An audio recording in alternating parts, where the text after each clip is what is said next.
7 macam perkara yang merusak akidah dan keimanan, merusak amal perbuatan yang sudah kita kerjakan, merusak sendi-sendi kehidupan sosial, pendek kata merusak segala hal di dalam kehidupan kita. Jauhilah olehmu 7 macam perkara yang merusak. Yang pertama, asyirku billah, menyekutukan Allah subhanahu wa ta'ala.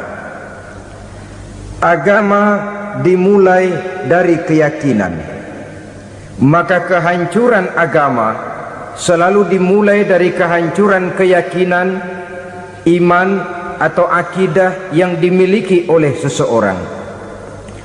Dan untuk menghancurkan nilai-nilai iman yang kita miliki ini, orang rasanya tidak akan menghantam kita dengan peluru kendali, orang tidak akan mengirimkan nuklir ke sini, orang tidak juga akan mengirimkan satuan militernya ke sini.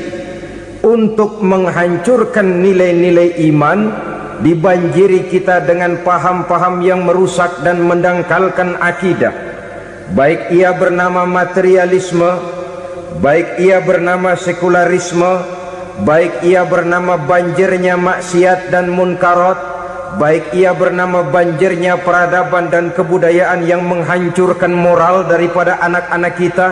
Sedikit demi sedikit melenturkan dan melunturkan nilai-nilai keimanan kita, untuk kemudian pada waktunya nilai iman itu akan bertukar dan berganti menjadi nilai syirik kepada Allah subhanahu wa ta'ala.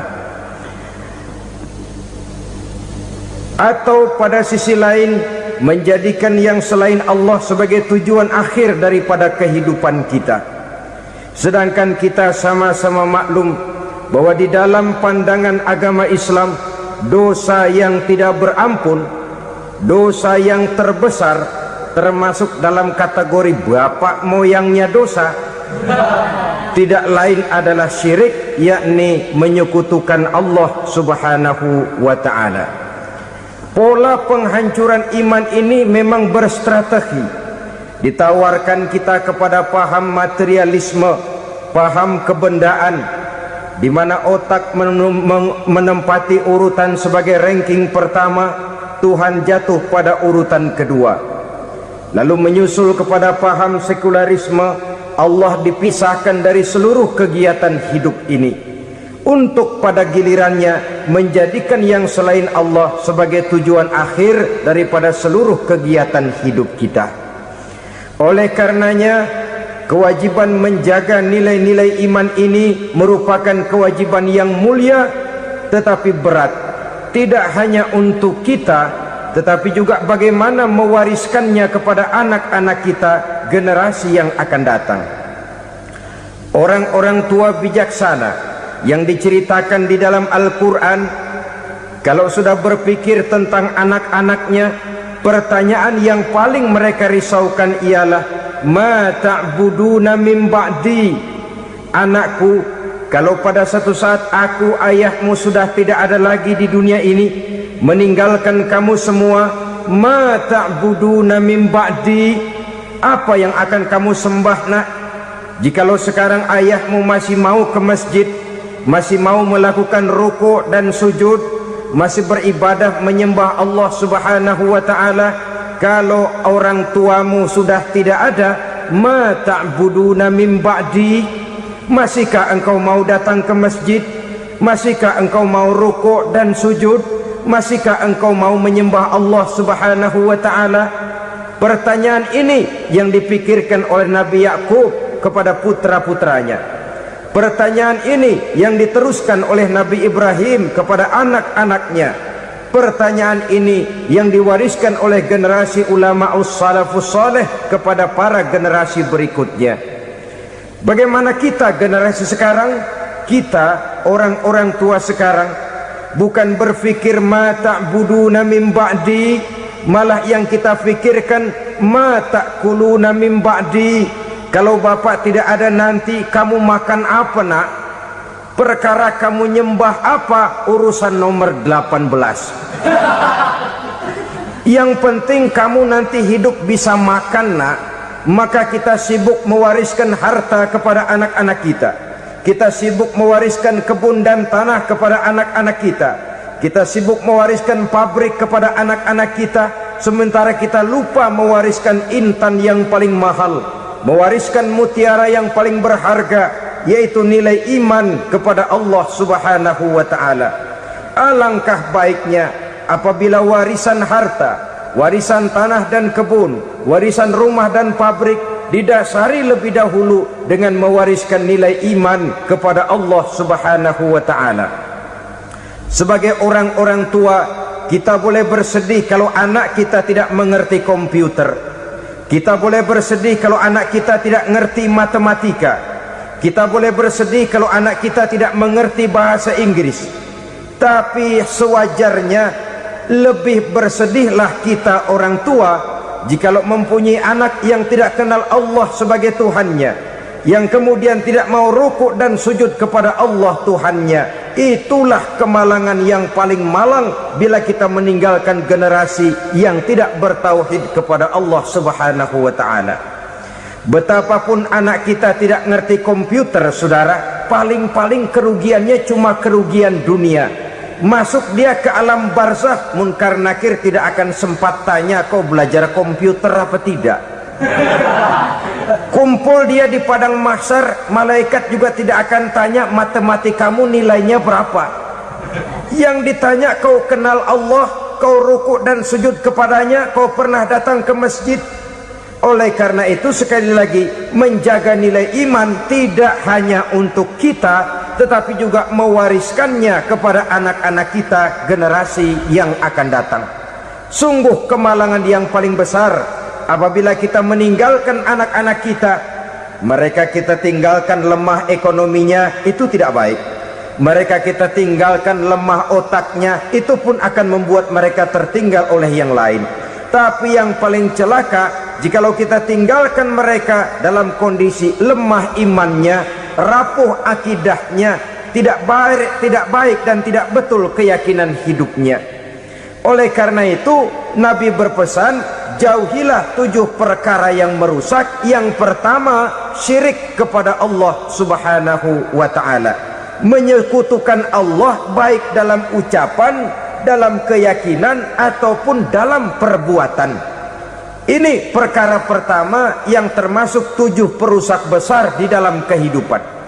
Kalau sudah jatuh kita ke lembah syirik, bagaimanapun banyak kebaikan yang kita kerjakan, berjiwa sosial, bertangan pemurah, gemar menolong orang lain, kalau memang dasarnya syirik, maka seluruh kebaikan kita akan hancur, tidak akan ada nilainya dalam pandangan Allah Subhanahu wa ta'ala.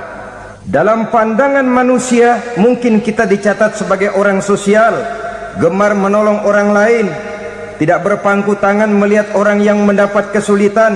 Tapi oleh karena dasarnya syirik, dasarnya tidak mentauhidkan Allah, maka seluruh nilai kebaikan yang kita kerjakan tidak akan ada nilainya dalam pandangan Allah Subhanahu wa ta'ala. Maka jagalah iman kita, jangan sampai dihinggapi penyakit syirik yang bagaimana kecilnya sekalipun. Sekali lagi, baik syirik dalam bentuk ucapan, syirik dalam bentuk keyakinan, sampai kepada syirik dalam bentuk perbuatan, kita berhindar kepada sifat-sifat yang sedemikian itu. Karena apa? Dalam satu ayat Quran Allah Subhanahu wa ta'ala menjelaskan, innallaha la yaghfiru ayyushraka bih wa yaghfiru ma duna dzalika liman yasha. Allah tidak akan memberi ampun kepada orang-orang yang menyekutukannya, tapi Allah masih mau memberikan ampun kepada dosa-dosa yang selain itu bagi orang-orang yang dikehendakinya.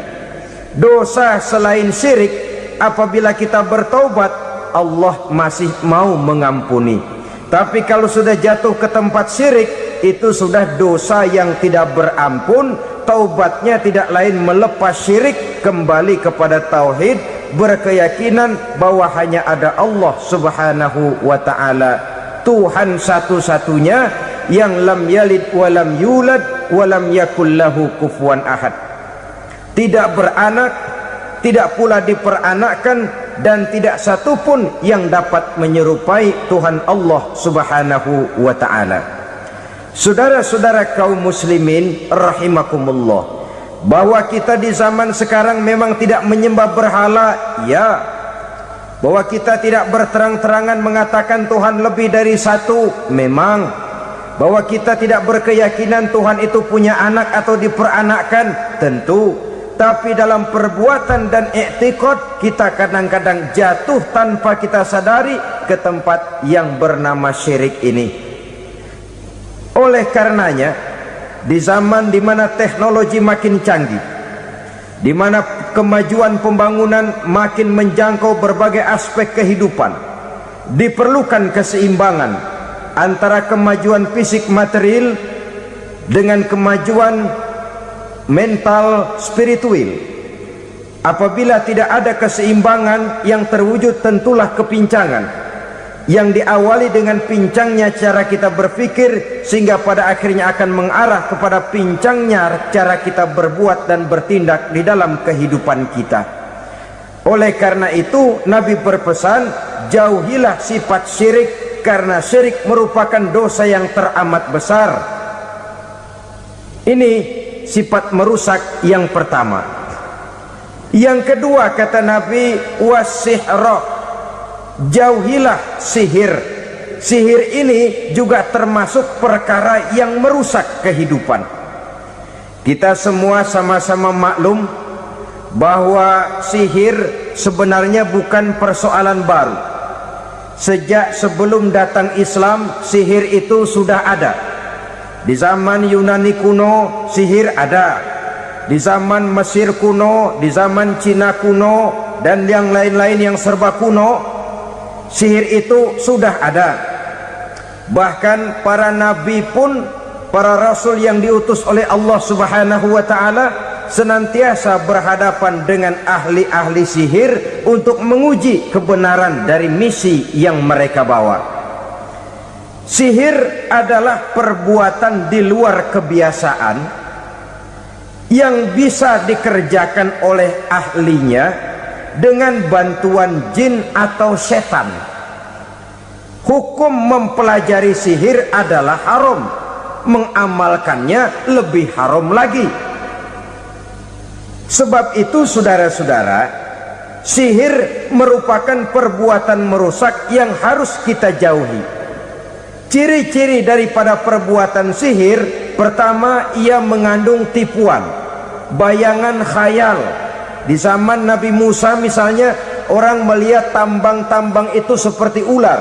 Nabi Musa melayangkan tongkatnya menjadi ular-ular besar yang memakan ular-ular kecil ciptaan tukang-tukang sihir Fir'aun tadi. Lalu sihir bisa terjadi dengan bantuan jin kafir atau setan. Kemudian ciri yang ketiga, sifatnya halus dan tersembunyi.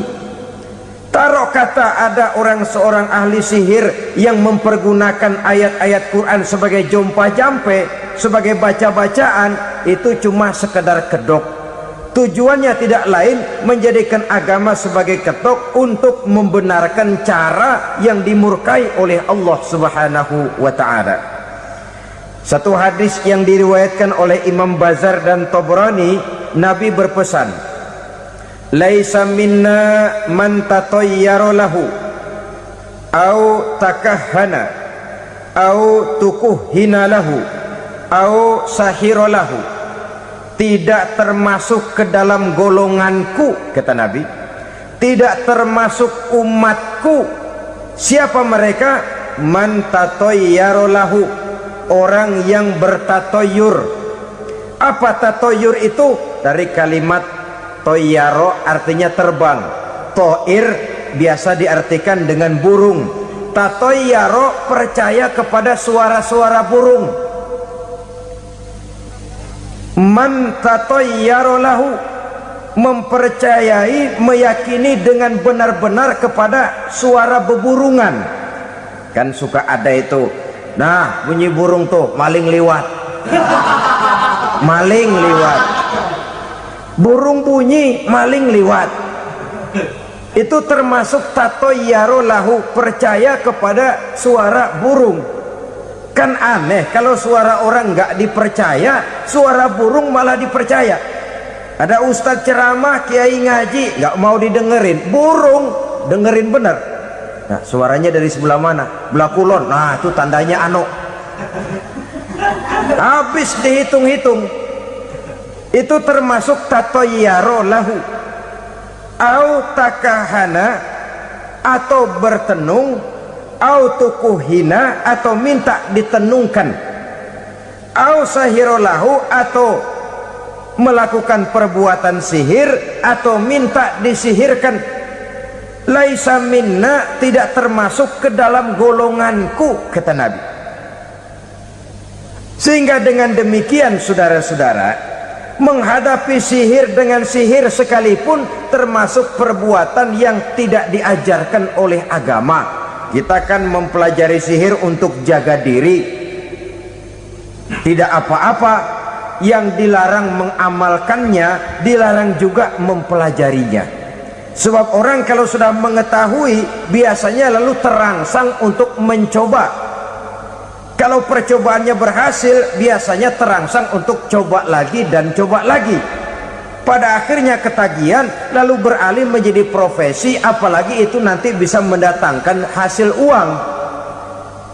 Saudara-saudara kaum muslimin rahimakumullah, kita manusia makhluk nyata, kita hidup di alam nyata, terikat oleh sunnatullah, causality.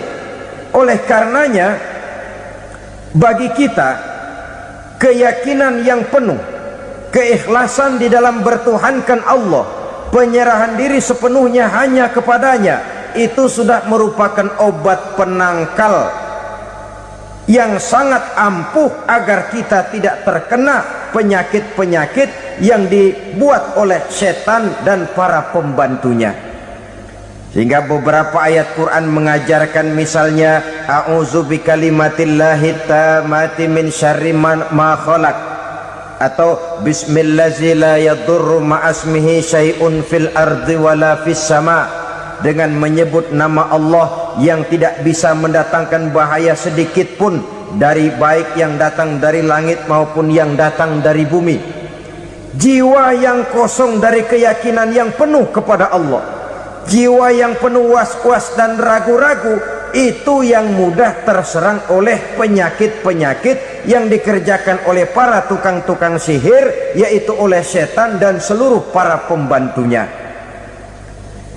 Kemudian hadis kedua yang diriwayatkan oleh Imam Ibnu Hibban, Nabi bersabda, la yadkhulul jannata mudminu khamrin wala mu'minu bisihrin wala qati'u rahmin. Tidak masuk surga. Ini Nabi yang bilang, tidak masuk surga. Siapa itu? Pertama, mudminu khamrin, orang yang berkekalan dalam mabuk. Selalu mudminun itu sudah menjadi perbuatan rutinnya, tidak kapok-kapoknya, teler seumur hidup. Mudminu khamrin, tidak masuk surga orang yang selalu bermabuk-mabukan. Yang kedua, wala mu'minu bisihrin, orang mukmin tapi main sihir. Ini juga oleh Nabi diperingatkan, tidak akan masuk surga orang mukmin tapi suka main sihir. Wala qati'u rahmin, dan tidak juga orang yang memutuskan silaturahmi. Tiga macam manusia yang diperingatkan Nabi tidak akan masuk surga: orang yang selalu mabuk, orang mukmin yang main sihir, dan orang yang memutuskan silaturahmi. Saudara-saudara kaum muslimin rahimakumullah, lalu orang berkata, kenapa dilarang kita bersihir? Padahal Rasul sendiri kan punya mukjizat. Nah, kita memang harus membedakan antara mukjizat dengan sihir.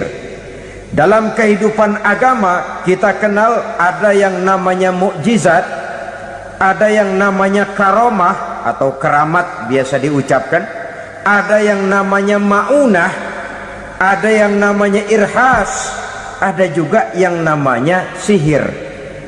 Kesemuanya ini berbeda, saudara-saudara. Yang dinamakan mukjizat itu khusus untuk para rasul saja. Satu kejadian luar biasa yang terjadi dilakukan oleh Rasul atas izin dari Allah Subhanahu wa ta'ala. Perbedaannya dengan sihir jelas. Sihir dari setan, mukjizat dari Allah. Sihir bisa dipelajari, mukjizat tidak.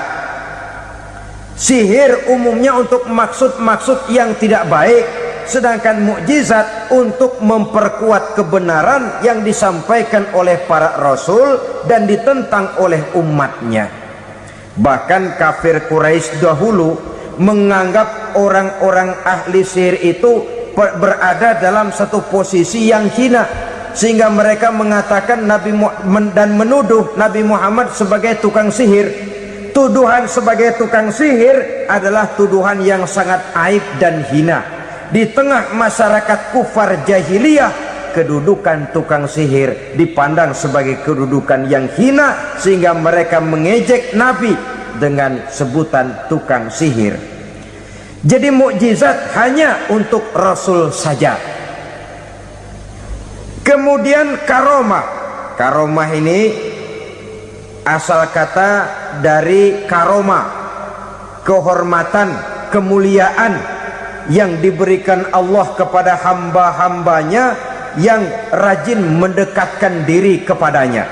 Oleh karena ketekunannya melaksanakan ibadah, Allah memberikan keistimewaan kepada orang itu, yang dengan keistimewaannya dia bisa mengerjakan yang tidak bisa dikerjakan oleh orang lain.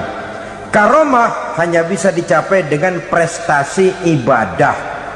Kalau sihir mau ibadah apa enggak, asal dia belajar, bersatu dan berteman dengan setan, memenuhi persyaratan-persyaratan setan, biasanya lalu bisa. Sedangkan karomah tidak mungkin terwujud tanpa orang mendekatkan diri sedekat-dekatnya kepada Allah Subhanahu wa ta'ala. Maka kita lihat biasanya orang-orang yang punya ilmu sihir, mukanya rata-rata nggak enak dilihat.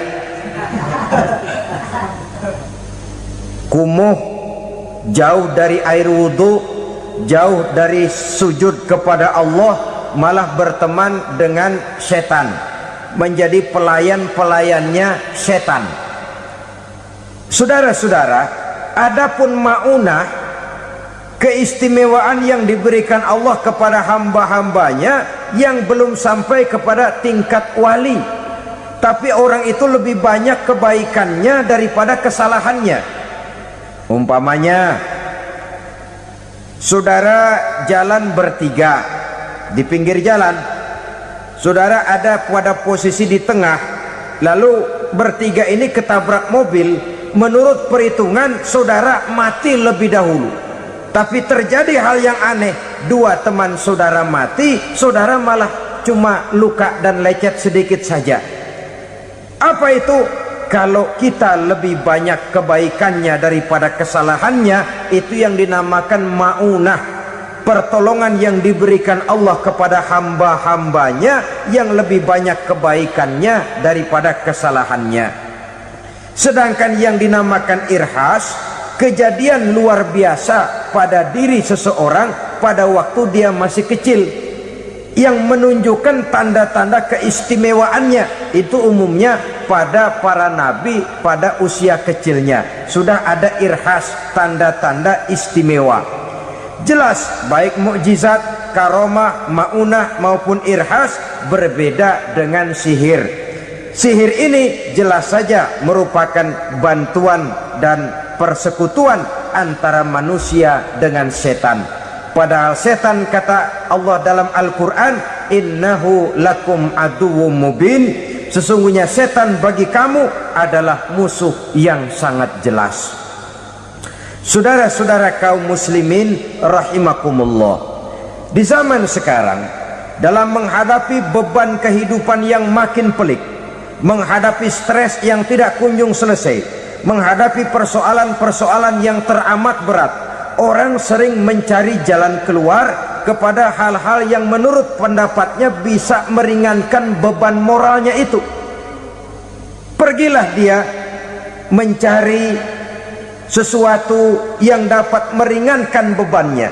Dan tidak jarang yang jatuh ke pangkuan tukang-tukang tenung, ke pangkuan tukang-tukang sihir, yang mereka itu oleh Quran dijelaskan kadzabal munajjimun walau sodaku.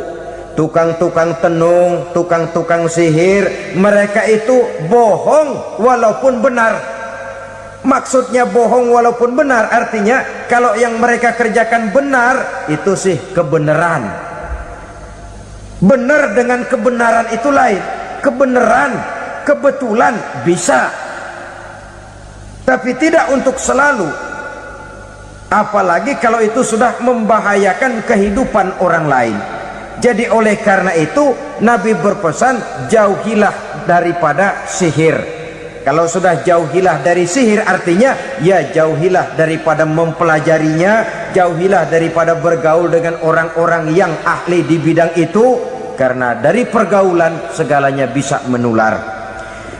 Baiklah saudara, ini yang kedua. Yang ketiga pesan Nabi, wa qatlan nafsil lati harramallahu illa bil haq. Membunuh orang lain dengan cara yang tidak benar, membunuh orang yang diharamkan oleh Allah Subhanahu wa taala untuk melakukannya kecuali dengan alasan yang benar. Kita tahu Islam adalah agama damai sesuai dengan namanya. Ia tidak dikembangkan dengan pedang dan kekerasan. Ia dikembangkan dengan keteladanan dan tuntunan moral. Oleh karena Islam bukan agama kekerasan, Islam pun tidak mementingkan dan mengajarkan kekerasan kecuali dengan alasan yang benar dan bisa dipertanggungjawabkan. Membunuh dengan sengaja, menghilangkan nyawa orang lain tanpa alasan yang bisa dibenarkan adalah merupakan dosa besar dan satu di antara 7 perkara yang bisa mendatangkan kerusakan dalam kehidupan dan yang hendaknya harus kita jauhi. Saudara-saudara kaum muslimin rahimakumullah, beberapa waktu yang lalu di sebuah kota kecil yang indah bernama New Auckland. Saudara tahu New Auckland? Itu dari Gunung Kidul masih ngidul lagi. Pernah diadakan satu seminar yang membicarakan bagaimana menyelamatkan masyarakat manusia dari bahaya Perang Dunia Ketiga. Diperkirakan kalau terjadi Perang Dunia Ketiga, manusia tidak akan tersisa. Sebab apa?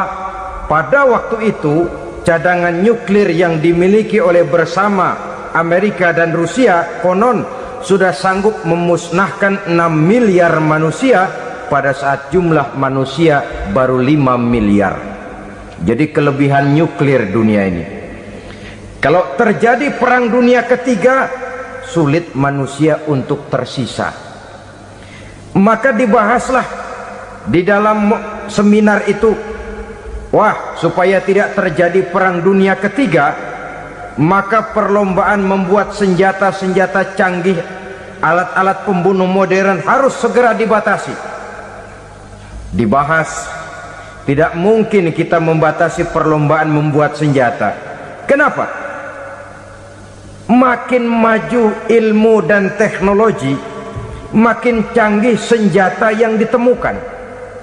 Atom sudah meningkat menjadi nuklir, nuklir sudah meningkat menjadi neutron, dan kita tahu bom yang bernama neutron ini bom yang cukup membunuh tanpa perlu merusak. Artinya kalau dia diledakkan di kota kita ini, bangunan utuh, jembatan tidak ambruk, rumah-rumah tetap berdiri, tapi semua yang bernama hidup mati. Itu katanya lebih sopan dari bom atom. Sebab kalau si atom ini sudah membunuh, merusak pula. Neutron cukup membunuh saja tanpa perlu merusak. Jadi majunya senjata-senjata teknologi sebagai akibat yang logis dari kemajuan ilmu pengetahuan ini tidak bisa kita batasi. Dan memang sebenarnya yang bahaya bukan senjatanya, tapi manusia yang mengendalikan senjata itu. Mereka kembali kepada prinsip the man behind the gun. Bukan senjatanya yang bahaya, tapi manusia yang mengendalikan senjata itu yang bahaya. Walaupun senjatanya modern, katakanlah model M16 umpamanya, kalau yang mengendalikannya orang beriman, insya Allah aman. Tapi biar megang cuma senapan angin, kalau yang megang orang brutal, ngeri kita deket-deket. Apalagi kalau memang bukan ahlinya menggunakan senjata, bisa ngeker kaki kena jidat.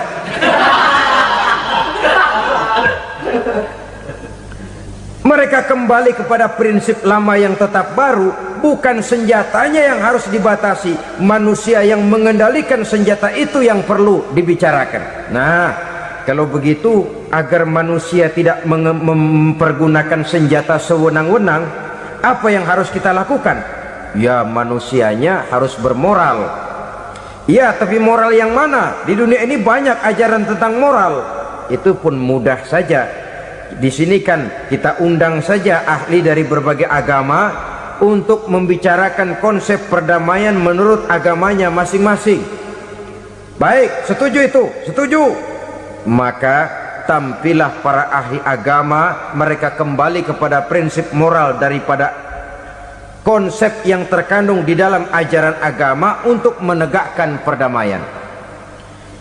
Mula-mula naiklah ahli dari agama Hindu, dibacakan konsep perdamaian menurut ajaran agama Hindu, bahwa untuk damai manusia harus meninggalkan nafsu keduniaannya, menempuh samsara dan sebagainya untuk mencapai nirwana, menjauhi kemegahan dan kemewahan dunia. Ini lalu dibahas, rasanya juga tidak mungkin ini. Kemudian dari agama Nasrani, bahwa untuk damai manusia harus menciptakan sifat kasih sayang. Kalau ditampar pipi kiri, berikan pipi yang kanan. Kalau diberikan selendang, berikan baju. Nanti orang kasihan, lalu dia tidak akan nampar lagi. Ketika ini dibahas, ternyata rasanya pun tidak mungkin bisa diterima. Karena apa? Di zaman sekarang orang ditampar pipi kiri, dikasih pipi kanan. Bukan kasihan, gemes. Damai belum tentu, bonyok udah jelas. Lalu ketika dibacakan konsep perdamaian menurut Quran, di mana disampaikan ayat wa jazaa'u sayyi'atin sayyi'atun misluha faman afa wa aslaha fa ajruhu 'ala Allah.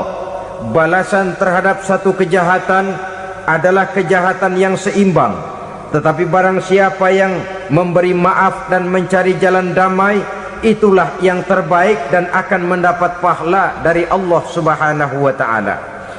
Kamu tidak salah ditampar pipi kirimu, tampar lagi pipi kirinya sekeras dia menampar pipi kirimu.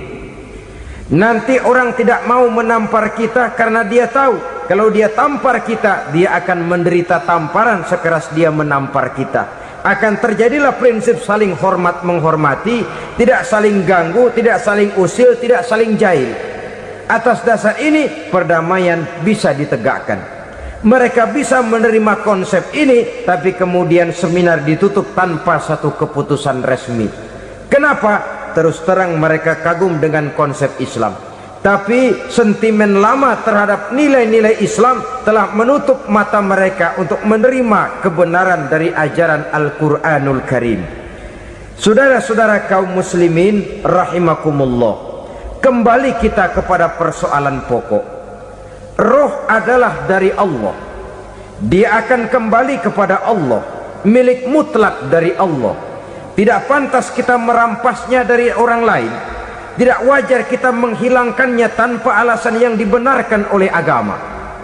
Di zaman sekarang akibat persaingan hidup yang makin tajam, lapangan kerja yang makin sulit, tensi ekonomi yang makin tinggi, atau karena nilai moral yang makin rendah, atau juga karena rapuhnya pegangan orang kepada agama, nyawa rasanya sudah sedemikian murahnya.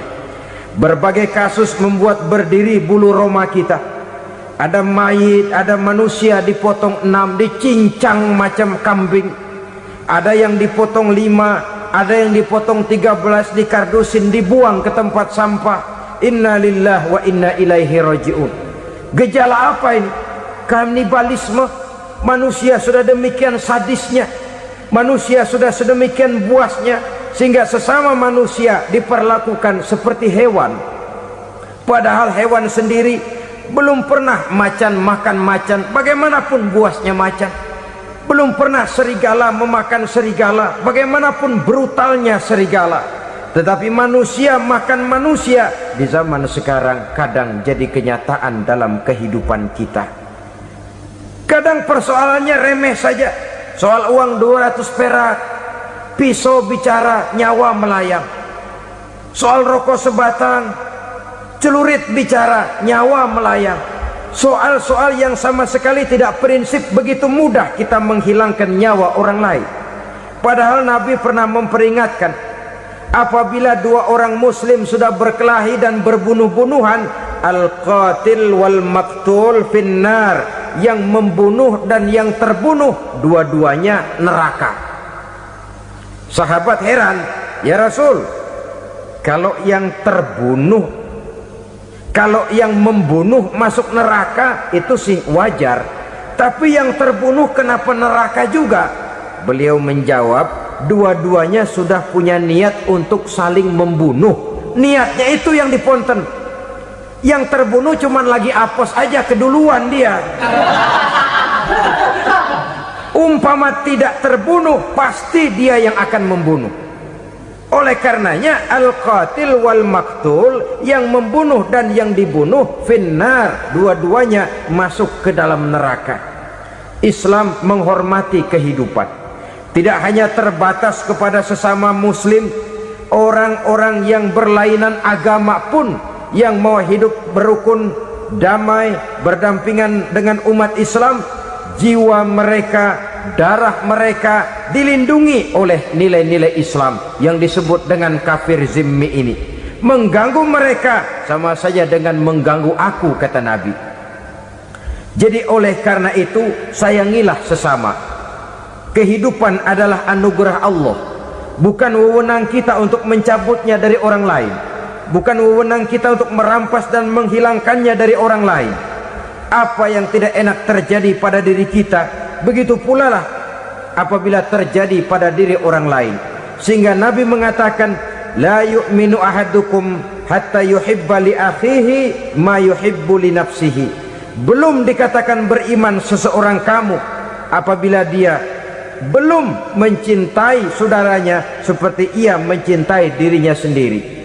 Apa yang enak dirasakan oleh orang lain, enak juga dirasakan oleh dia. Mengukur orang lain dengan diri sendiri. Kalau orang lain tanpa salah saya fitnah, kalau saya tanpa salah difitnah orang, enak apa enggak? Enggak, orang lain juga begitu. Kalau orang lain tanpa salah saya tempeleng kepalanya, enak apa tidak? Tidak. Orang lain juga begitu. Yang tidak enak terjadi pada diri kita, tentu tidak enak juga kalau terjadi pada orang lain.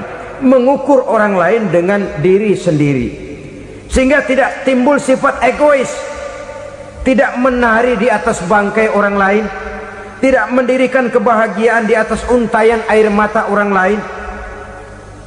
Sehingga dengan demikian, saudara-saudara, dia bisa menghormati kehidupan, menghormati orang lain sebagaimana dia ingin dihormati.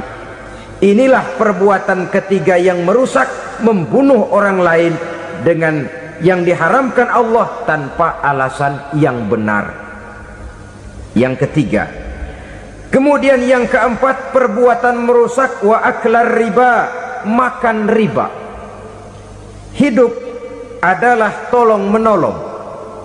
Bahasa kerennya take and give katanya, saling memberi dan saling menerima. Nabi mengajarkan man kuraba kurbatan min kurabid dunya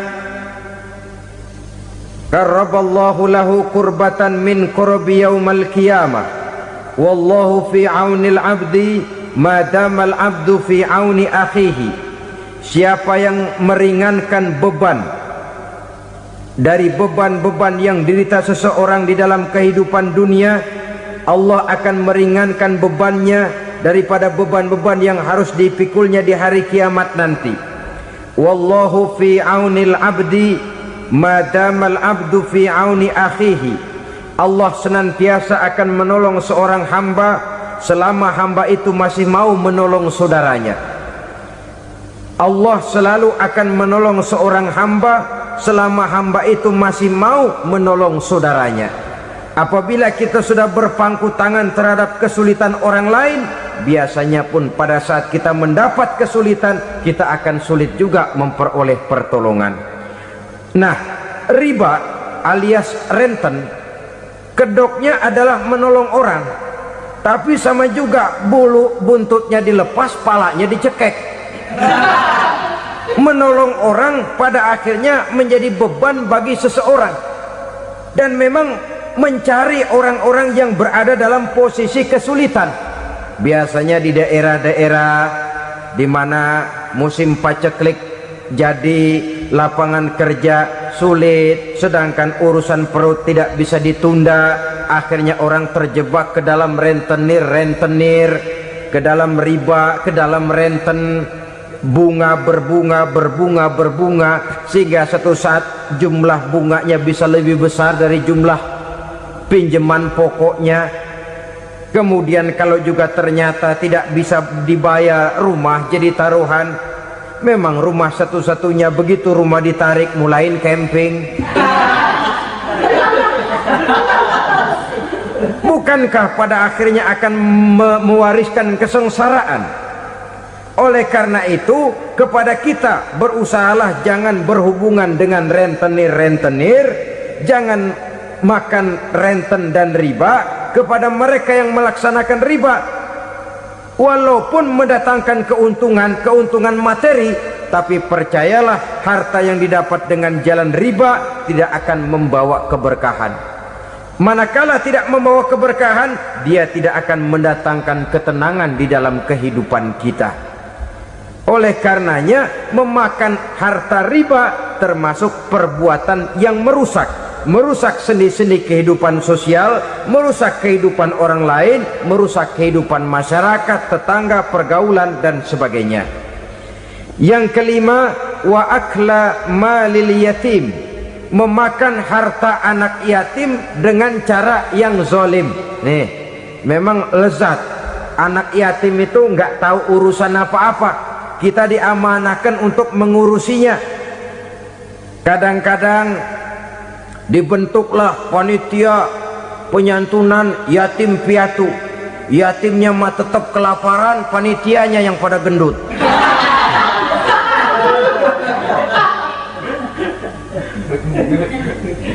Padahal memakan harta anak yatim termasuk perbuatan dosa besar, dan menjantuni yatim merupakan perbuatan mulia. Nabi mengatakan, ana wa kafilul yatim kahataini yaumal qiyamah. Aku dan orang-orang yang menyantuni anak yatim seperti dua jari ini pada hari kiamat nanti. Dekat sekali. Jikalau ingin di hari akhir nanti dekat dengan Rasul, bersahabatlah dengan anak-anak yatim. Jadilah pengurus anak-anak yatim. Bangunlah panti-panti asuhan yatim. Pada saat bapak ibunya meninggal, kitalah yang menjadi orang tuanya.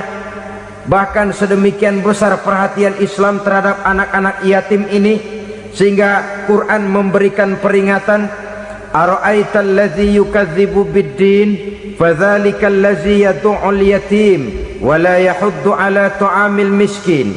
Tahukah kamu siapa orang yang mendustakan agama? Beragama tapi dianggap dusta, solatnya dusta, puasanya dusta, karena agamanya sudah berdusta. Siapa mereka? Fazalikal ladzi yad'ul yatim, orang yang menyia-nyiakan anak yatim. Wala yahuddu ala ta'amil miskin, dan tidak pernah memberi makan kepada orang-orang yang menderita kemiskinan, menyia-nyiakan, meninggalkan anak yatim, termasuk perbuatan yang divonis kita sebagai orang yang mendustakan agama. Saudara-saudara kaum muslimin rahimakumullah, maka sangat dicela mengeksploitir anak-anak yatim, menjadikan mereka sebagai kedok untuk mencari kekayaan pribadi. Tetapi jikalau ikhlas, ganjarannya sangat besar, nilai pahalanya sangat besar. Menyantuni yatim tidak hanya setahun sekali.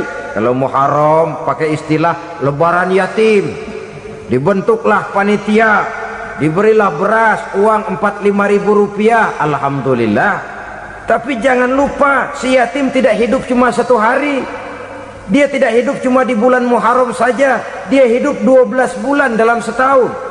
Sebagaimana anak-anak yang lain, dia juga berhak punya masa depan. Dia juga berhak menikmati bangku sekolah. Dia berhak mengenyam arti dan makna pendidikan. Dia berhak membekali diri dengan ilmu dan pengetahuan, seperti halnya anak-anak yang lain. Maka kita yang diberikan keluasan oleh Allah, ingatlah itu, bersahabatlah dengan anak-anak yatim, santuni mereka. Perkara setahun sekali di bulan Muharram, alhamdulillah, itu bagus, bin Thayyib alias baik. Tapi tentu dan tentu, sekali lagi, si yatim tidak hanya hidup di bulan Muharram. Dia hidup 12 bulan dalam setahun, 24 jam dan di dalam sehari. Oleh karenanya, menyia-nyiakan mereka pada saat posisi kita memang mampu akan memojokkan kita dalam satu posisi di mana kita dianggap sebagai orang yang mendustakan agama, memakan harta anak yatim dengan cara yang zolim. Bapaknya udah meninggal, kebunnya lebar, anaknya dikelecehin. Nah, dah kamu nggak usah pusing, nanti saya yang ngurus. Akhirnya bukan ngurus, nguras. Si yatim mungkin tidak tahu bahwa dia disia-siakan, haknya diambil, miliknya dizolimi. Tapi Allah yang akan membalasnya dengan seadil-adilnya. Maka makan harta anak yatim biasanya balasannya tokcer bin paten. Nggak banyak selang tempo itu, nggak percaya cobain dah. Nyobain aja kan nggak bayar, umpama memakan harta anak yatim dengan cara yang zolim, ganjarannya biasanya kontan. Kenapa? Ratapan si miskin, untayan air matanya, jeritan kepedihan hatinya, membuka pintu langit, permohonannya diijabah, getaran hatinya didengarkan oleh Allah, maka balasannya biasanya kontan, spontan, tidak menunggu waktu terlalu lama. Itu di dunia, belum lagi di akhirat nanti. Bukankah dalam riwayat Mi'raj diceritakan Nabi melihat di neraka itu orang perutnya sebesar rumah? La haula wala quwata. Itu perut kayak rumah, bagaimana jalannya tuh orang? Dan memang gak jalan, diseret-seret oleh malaikat di neraka itu. Hancur perutnya, amburadul itu perut. Berantakan isinya, dibulatkan lagi, diseret lagi, hancur lagi, dibulatkan lagi. Sampai Nabi tanya, orang itu begitu berat siksanya kenapa ya Jibril? Itu Muhammad, waktu di dunia dulu rakus banget makan harta anak yatim. Begitu vonisnya, begitu menyedihkan nasibnya di akhirat. Tapi di dunia pun ketidakberkahan itu sudah membayangi kehidupannya. Oleh karena itu, kepada saudara-saudara yang mendapat titipan anak yatim, berbahagialah, karena semulia-mulia rumah adalah rumah yang di dalamnya ada anak yatim yang disantuni. Sehina-hina rumah adalah rumah di mana di dalamnya ada anak yatim yang disia-siakan. Begitu kata Nabi kita. Rumah yang paling mulia dalam pandangan Allah, rumah yang di dalamnya ada anak yatim yang disantuni. Rumah yang paling hina dalam pandangan Allah, rumah yang di dalamnya ada anak yatim yang nasibnya disia-siakan. Berbahagialah saudara apabila menjadi penyantun anak-anak yatim, pelindung mereka, sehingga mereka mempunyai masa depan sebagaimana anak-anak lainnya. Rasulullah sendiri sedemikian peka terhadap keadaan anak-anak yatim karena beliau sendiri memang mengalami umur 6 bulan dalam kandungan ibu, beliau sudah ditinggalkan oleh ayahnya. Pada saat berusia 6 tahun ibu sudah meninggal. Yatim piatu dalam usia di mana beliau sedang perlu belas kasih seorang ibu dan pengertian seorang bapa. Kepekaan itu lalu timbul, bahkan kemudian sampai kepada beliau berkata, aku dan orang yang menyantuni anak yatim seperti jari tengah dan jari telunjuk di hari akhirat nanti. Sedemikian dekatnya. Baiklah ya, jadi yang kelima, memakan harta anak yatim. Jauhi karena ini perbuatan yang merusak. Yang keenam, watawalli yaumaz zahfi, melarikan diri pada hari pertempuran. Apa ini? Khianat, tidak konsekuen dengan konsep perjuangan. Pada mulanya keras benar teriak berantas korupsi, ganyang korupsi, cuma karena belum dapat giliran. Begitu dia naik dapat kesempatan, korupsinya lebih edan dari yang diteriakinya. Ini termasuk tawalli yaumaz zahfi, berpaling pada hari peperangan. Di saat menghadapi musuh, kalau belum kelihatan musuh, teriaknya nyaring bener. Jangan takut demi kebenaran sampai titik darah yang paling penghabisan. Musuh belum kelihatan. Begitu musuh sudah kelihatan, paling dulu lari ke belakang. Kalau diajak berjuang ada saja alasannya. Sehingga Quran memberikan peringatan kepada kita semua. Mengapa kamu ini berat? Kalau sudah diajak berjuang di jalan Allah, kakimu seperti terhunjam berakar di perut bumi. Berat untuk melangkah berjuang. Lari dari pertempuran tidak konsekuen dengan konsepsi perjuangan. Mau enaknya saja dalam kondisi yang sulit lalu berpangku tangan. Ini termasuk ciri munafik yang di dalam Al-Quran disindir dengan bahasa kullama adha'a lahum masyaufi wa iza azlama alaihim qamu. Waktu terang mereka jalan, giliran gelap mereka mandek. Artinya, maksudnya kalau giliran ada untungnya aja rame-rame teriak Islam, tapi begitu diminta berjuang, dituntut berkorban, rame-rame mundur. Waktu dilihat di Islam ada untungnya, rame-rame teriak Islam. Pak, saya Islam banget pak. KTP saya Islam pak. Pokoknya Islam banget dah. Tapi ketika diminta berjuang, dituntut sedikit berkorban, rame-rame mengundurkan diri. Tahun 65 PKI berontak. Waduh, waktu itu jadi orang Islam untung itu. Nggak dikejar-kejar, aman. Masjid rame, masjid, mobil-mobil mewah parkir di depan musola dan masjid. Kenapa? Waktu itu asal udah ke masjid aman. Islam selamat, untung. Tapi begitu keadaan aman, yang parkir di musola sepeda butut melulu.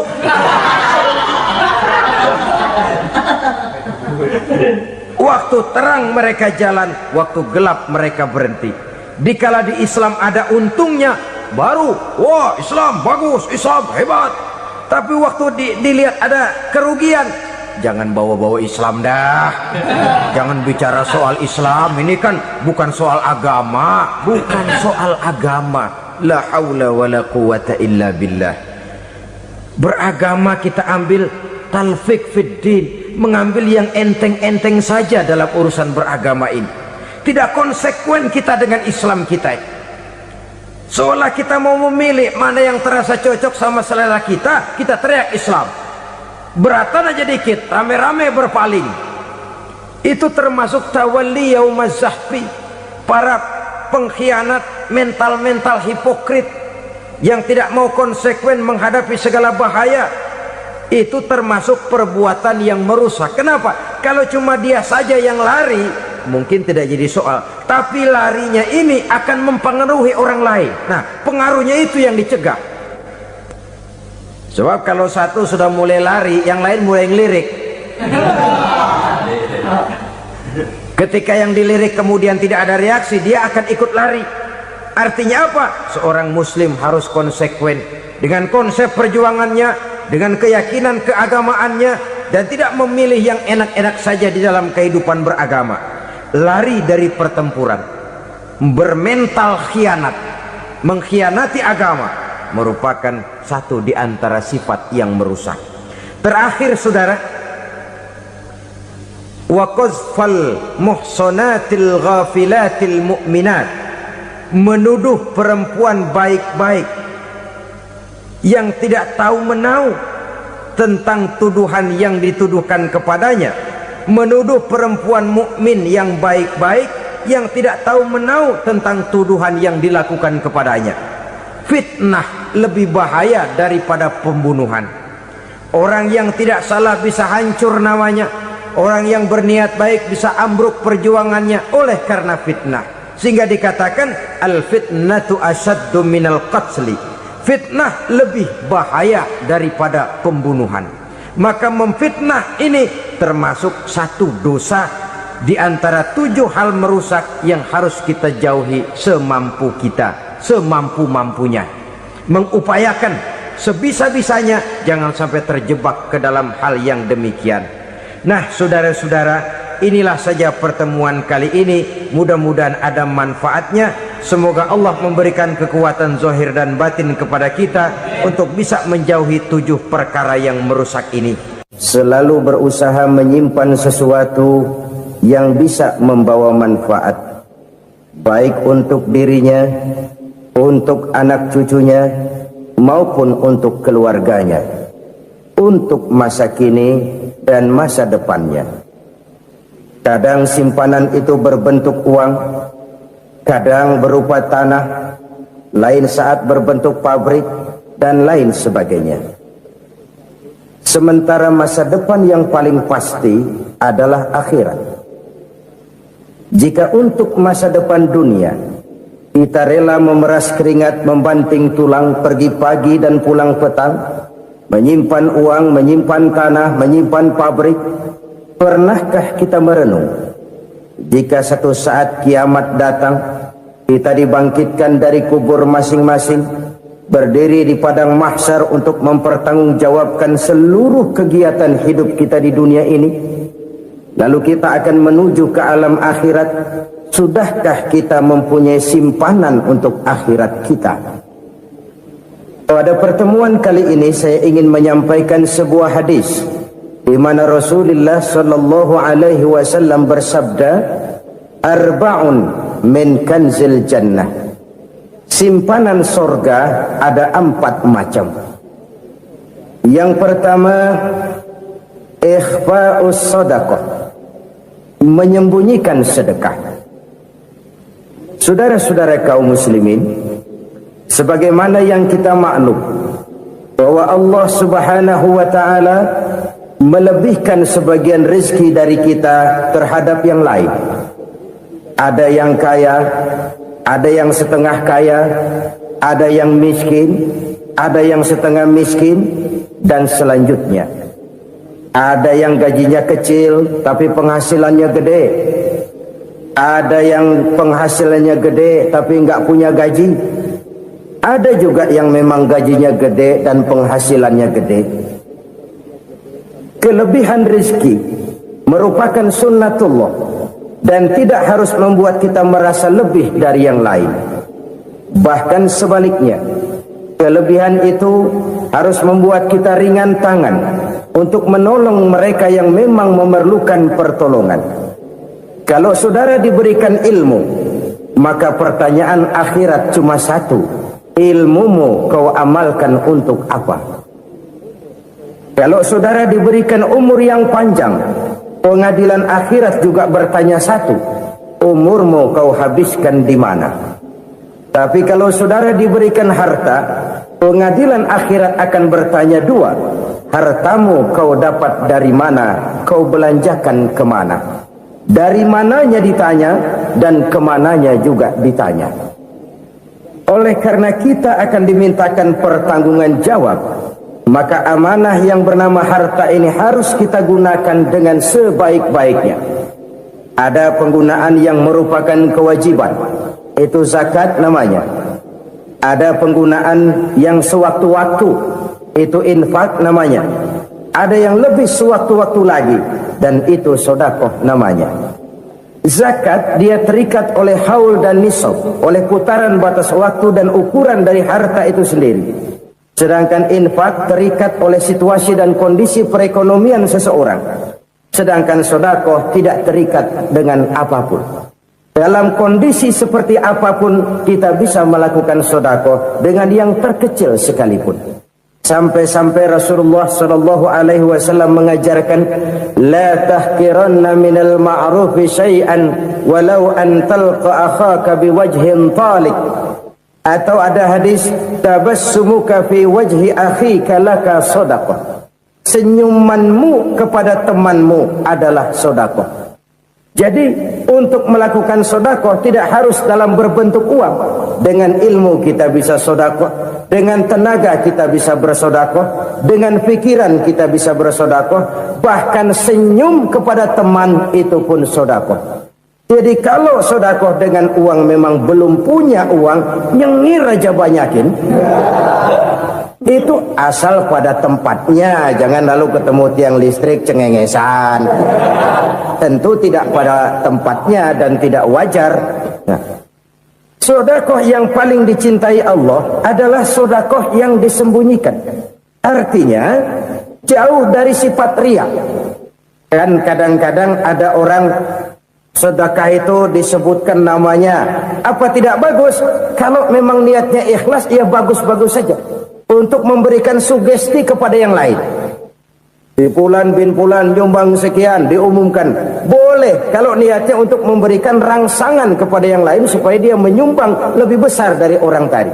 Tapi kalau itu mendatangkan riya, maka sedekah yang paling dicintai Allah adalah sedekah yang disembunyikan. Tangan kiri saja tidak tahu apa yang diberikan oleh tangan kanan.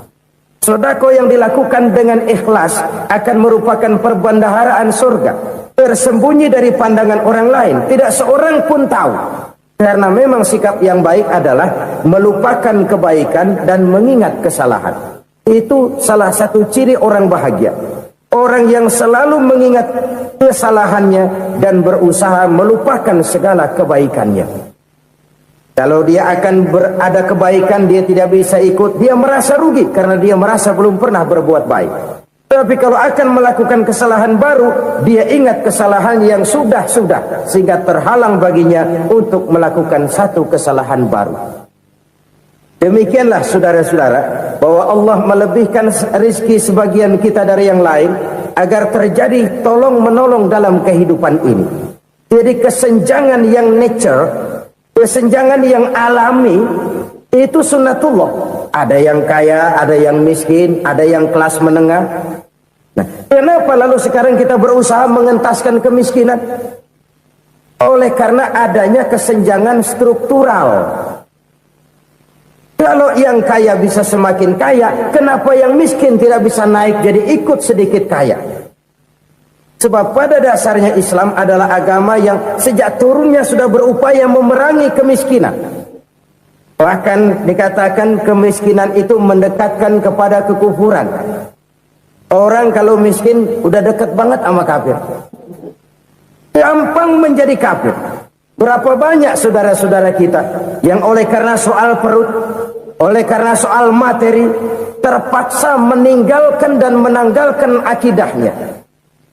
Menjual petunjuk yang diberikan Allah dengan kesenangan dunia yang cuma sebentar ini. Na'udzubillah, thumma na'udzubillah. Jadi makin kita sembunyikan satu sedekah, semakin banyak perbendaharaan kita di surga. Sedekah yang paling dicintai Allah adalah sedekah yang disembunyikan. Malahan ada seorang sufi, dia punya kebiasaan kalau pergi sholat Jumat dia bawa uang, itu uang dia taruh di bawah tikar masjid. Dia niat sedekah kepada siapa saja yang nemuin itu duit. Maksudnya apa? Supaya yang nemuin nggak tahu siapa yang punya duit. Demikian dia saking ingin menyembunyikan sedekahnya. Karena sifat ria itu bisa memakan amal kita sendiri. Ria itu termasuk menyebut-nyebut kebaikan kita. Orang yang suka nepuk dada, sedikit-sedikit ngitungnya kalau nggak gua. Tuh, kalau nggak gua tuh yang belah situ, kalau nggak gua. Iya, kalau nggak lu kenapa emang?